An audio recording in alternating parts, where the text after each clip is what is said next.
Good afternoon. My name is Rudy, and today we're going to work on changing out the coils in my 2003 BMW. This is the coil. I kind of pre-positioned everything else, so since I'm simply taping this with a cell phone, I want to keep the Blair Witch movements to a very minimum. First, I want to kind of show you what this thing sounds like. Now, I've had my BMW since 2003, and I love my car, but I think it actually stands for bring me your wallet when it comes to the mechanic. So here's what happens when I turn on my car. You get this engine light here and a shaking. I'm going to go ahead and show you what that looks like on the inside. You can definitely hear it.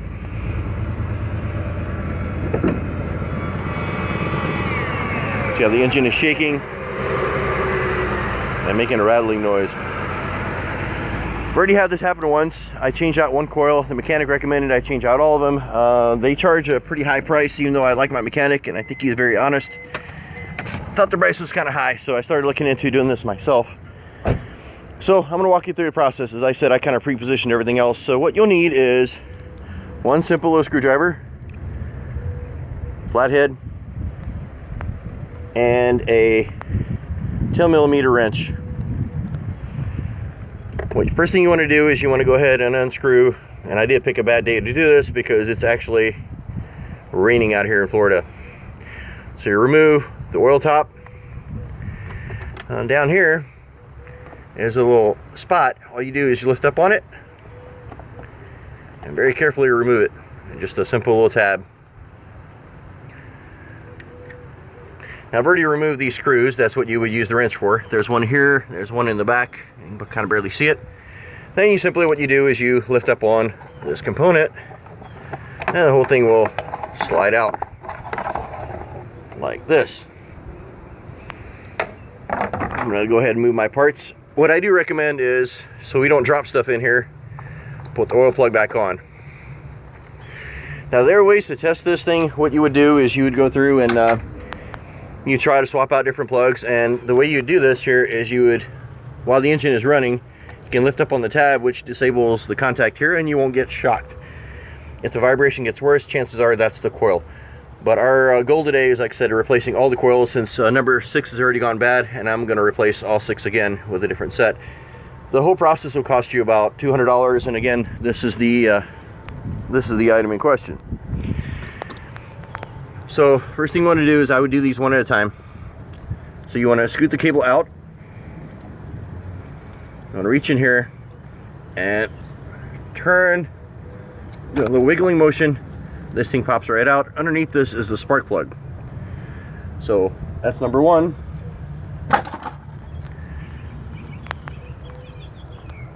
And then you take this thing here and you simply slide it in until it clicks. You hear like a clicking noise and you know it's in. Then you line up the connector here to the top and it'll very smoothly go in. Hopefully, if my connectors are right and everything else is good.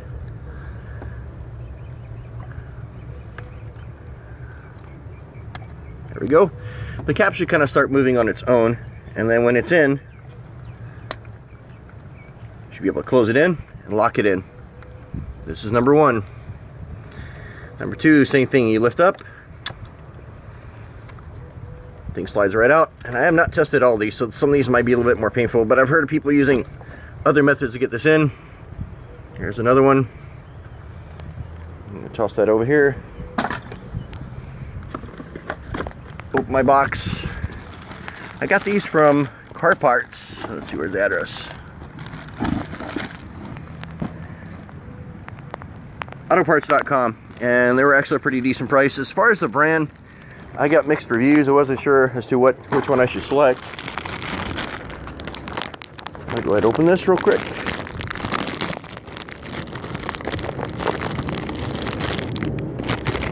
And again, it's pretty simple. Here's the coil, there's the plug. Put it in here, slide it in the hole, twist and turn slightly, until you get a solid click.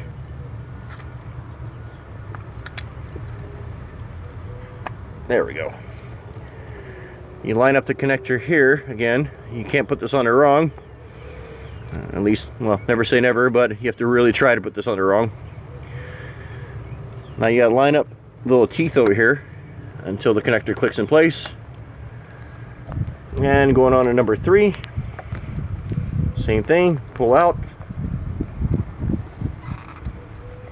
separate the cable so you don't rip it out. Twisting motion comes right out. I've heard of people actually using crowbars and other things, which I think is not the best practice. You could really damage something on here. And again, like I said, I picked a fantastic day because it's raining down on me, but we'll just continue. I was kind of looking at doing some of this maybe for YouTube, just to kind of see if anybody's interested. These things are, like I said, relatively easy to put in. Again, put it in, line it up, push it in. Now, there's a rubber cover here on the side. You'll make sure you put that all the way in. Push it down until you know it's in. After I get done with the video, I'm going to recheck these just to make sure I got everything pushed in. This one doesn't appear to be all the way in.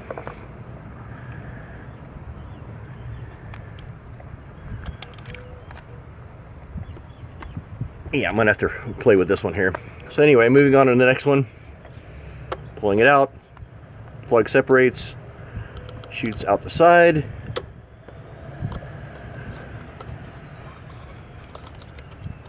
And some of these, for some reason, are a little bit harder to put in and pull out. I'm not sure if the discoloration here, like I said, I was under the old school where you had one coil for the whole thing. One of the reviews online said that since this thing is positioned right in the primary set where all the vibration takes place, this could be one of the reasons that this thing craps out. And instead of one coil, we're replacing 6 coils. I will have to say that my mechanic was right, but the price on replacing all of them at the same time, but like I said, the price tag of this is actually ridiculous for the amount of work that you actually have to do. Again, there's the hole, put it in, drop it in, make sure the little grommet is lined up over here, kind of jiggle it in. Like I said, again, I will check this one as well. You guys, there's 2 more to go. Last one here, number 5. Lift, drops, and as I get more back here, it gets more challenging.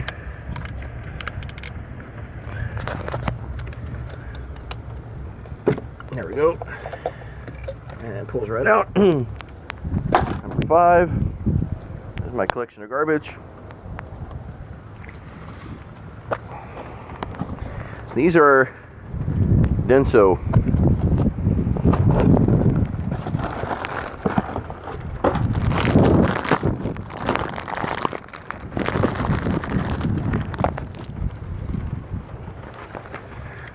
Like I said, pretty easy, simple mechanism. Now you got to kind of be a little bit more creative at shoving this one in. And close it in. Lock it in. This one's in. I'm pretty confident in this one. So we line up the cable. There's a little thing on the side here. I don't know if you can see it right there where the points line up. And I'm gonna get drenched while I'm working on this. Okay, last one, number 6. This one I know is good, so I'm actually gonna save this one because this one was just replaced. I just wanted to get a common set across the board. Okay, so this one's hard to see. You don't have to move anything, everything still comes right out. The one thing I would advise you is whatever brand you pick, there are some ones with square connectors. These are the ones that they're supposed to look like. And if you want to give me feedback on which ones you guys recommend, I'll take that. So here's number 6 out of the box.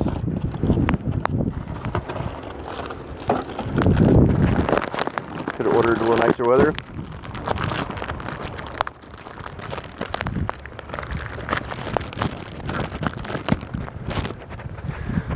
Okay, so if you come in at an angle for the last one, kind of slide it in. Like I said, it's hard to see back there, and it still goes right in.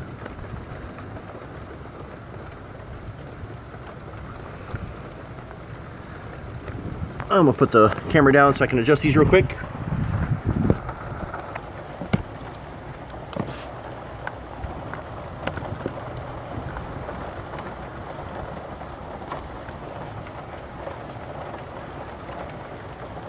Alright, so now I've also made this one. Close it in. Remove all my parts and things out of the way. And what I'm gonna do now is I'm gonna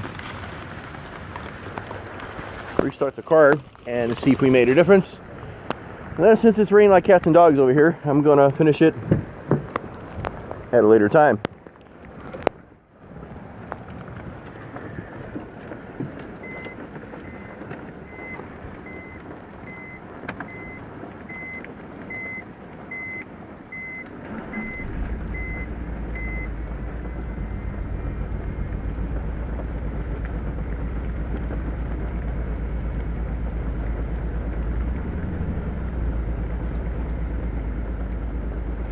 That's the end of our video. Thanks for watching.